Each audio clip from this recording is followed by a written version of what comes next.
Hi, my name is Julia. I'm a product manager, and today I want to talk about Strava. Is the social athlete network in trouble? After explosive user growth and the expansion into more and more sports and territories, in my opinion, Strava is facing a bit of an identity crisis. Oh my god! More and more premium users churn because the subscription is just not worth their money anymore. And recent acquisitions raise more question marks. I love Strava, and I think it could be many athletes' ultimate companion. But some things need to change for that to happen. I will discuss 5 problem areas to rethink. These include how to prioritize feature requests related to quality and growth, focusing on the right user persona, expanding athlete communities, increasing productivity, and stronger recommendations. Let's begin. Disclaimer: Strava is a private company. I'm basing many of my statements on assumptions. Also, I use Strava primarily for cycling and the occasional hike or stand-up pedal ride. So my familiarity is a bit skewed towards these activities. A bit of background and context. Strava was founded 2009 by Mark Gainey and Michael Horvath, 2 former college athletes, and started out as a popular social app with a bit of friendly competition for cyclists and runners. Fast forward to the pandemic, and we witnessed a boom in virtual activities and outdoor workouts. And who was at the center of it?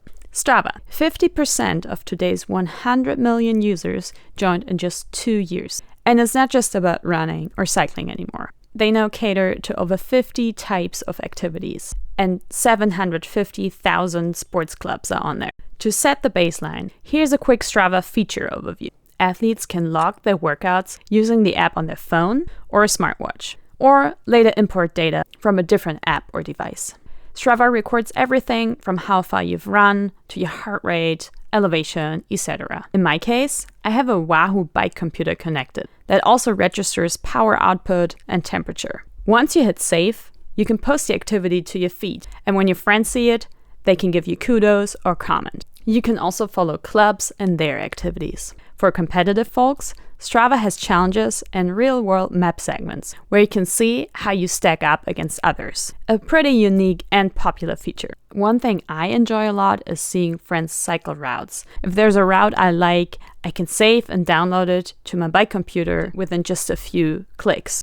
Or check out this aggregate view of power, heart rate, and temperatures that I get after my rides on Strava. Many view Strava as their master fitness diary, a place where all their efforts accumulate and can be admired in one place, by them or others.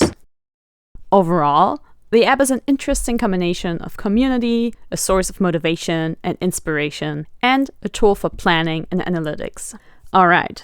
So now you know all the great things about Strava. Let's talk about the problems. Problem 1, growing pains. Strava now covers over 50 sports and virtual activities via Peloton or Swift. You can encounter anything, from users logging their lawn mowing session to pro cyclists recording their Tour de France stages. That was pretty cool to see. With this variety, however, come a host of issues around relevance and quality dilution, and an exploding number of new user feature requests. Users complain about cluttered feeds that lose the power to motivate. The leaderboard quality is suffering as well, with e-bike rides and unintentional car trips skewing results. Strava's community portal is filled with requests for more accurate and expansive activity logging. So these are all the growing pains.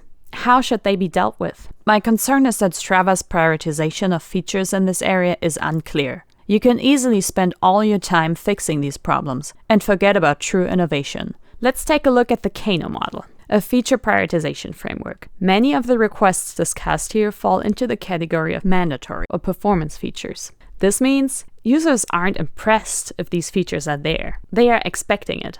Since the work is necessary, it is important to be efficient. How about some more machine learning? And have clear prioritization rules. One strategy to make sure recording-focused work doesn't get over-prioritized is to cap it at a certain percentage of all work. Kind of like some people do with tech debt, just a little bit at a time. That way, enough capacity is there to focus on innovative features that will make more people convert to premium subscribers.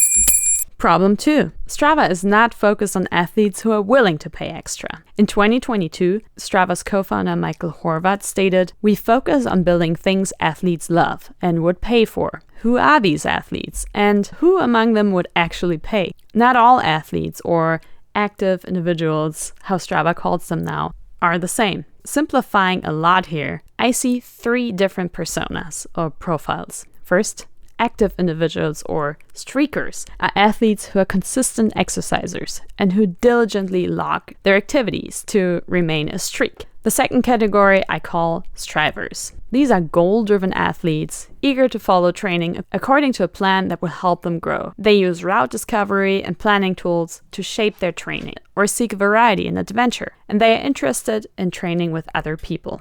Category number 3 are pros. These are elite athletes or individuals erring on the side of geeky, no offense. They like to use Strava in conjunction with a bunch of other specialized tools. And they might be on Strava because they enjoy following or to be followed and features like the leaderboard. The strivers are where the potential of the paid subscription lies, in my opinion, because they have problems that they need help with. They have goals, seek improvement, and value efficiency. They'd likely pay for an all-in-one tool to support their journey. So far, my suggestion. Strava seems to see this differently. The product strategy presented in May of this year focused on a large set of community stakeholders.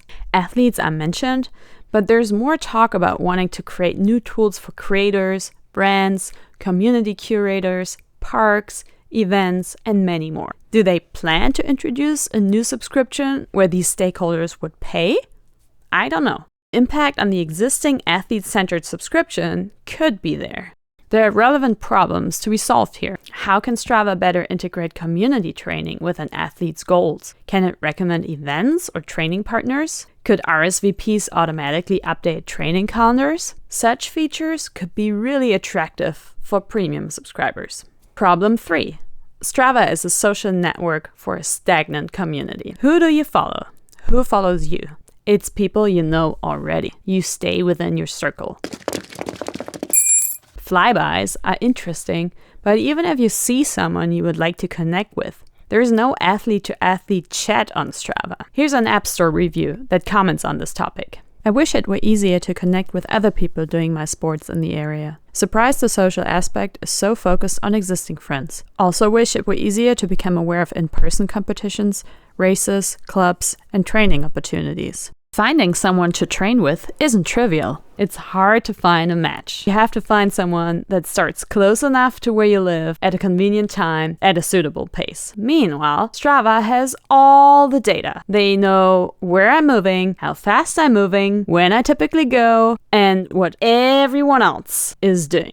They also know which club rides are happening. With opt-in, why not give some recommendations for riding buddies or rides that fit my training goals and habits? It would be so easy, and this is a problem with massive friction. There's a feature worth paying for right there.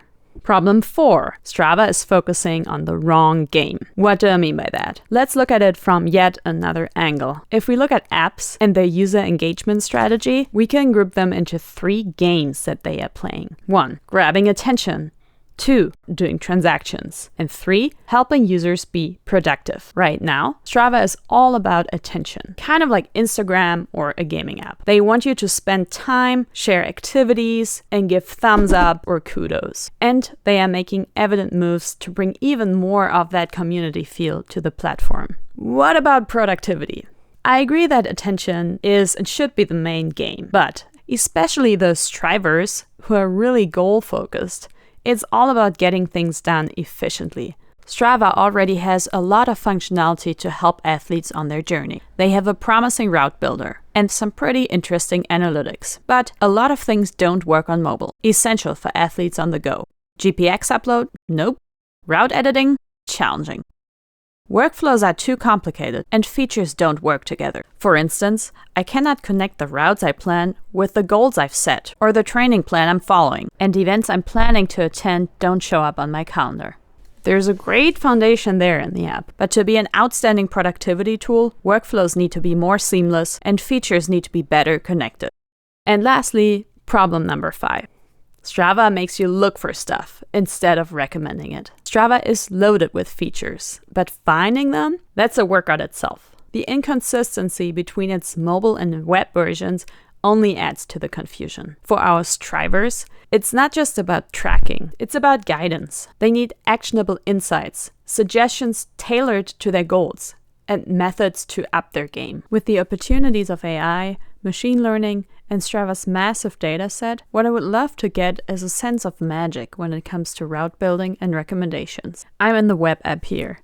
I have just created this sketch of a route. The app is now capable of making some small tweaks to my route. For example, I can say maximize elevation, and it will automatically adjust it. The mobile app gives me some proactive recommendations for popular routes nearby. So that's a good start. But what would be a game changer is to personalize the recommendation based on parameters set by users, so they fit the training goals and preferences of athletes. For example, could it be possible to get a route suggestion for a ride that is 20 to 25 miles long and has a minimum of 2,000 feet of elevation? Or to find a safe running route that incorporates one or more hills for interval training? Such recommendations should be feasible today and could help athletes experience variety while also staying on track.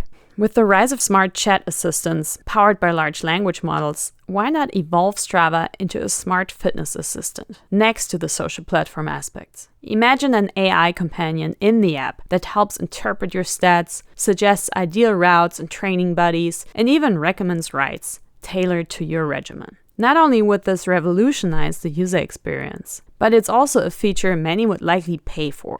An intelligent, proactive Strava that doesn't make you look for stuff. To wrap it up, here's my vision for Strava. In addition to a social network, Strava will be an athlete's digital companion who helps to establish fitness objectives, maps out training and routes, finds training partners, and keeps everyone safe during athletic adventures. It would contribute toward the known success metrics: more logged activities, more kudos, more followers. It also would lead to many new features that easily fall into the premium category and ultimately would lead to increasing subscriber conversions. It does not mean that community falls short. It just means that there is a clear commitment to improving the productivity of athletes as members of the community. If someone from Strava is watching, thank you so much for listening. It would be amazing if some of my thoughts could be considered, and I would absolutely love it if you want to add clarifying information or correct my assumptions with actual data. Everyone, thanks so much for your time. I'm very interested in hearing how you use Strava, what you like, and what you wish was different.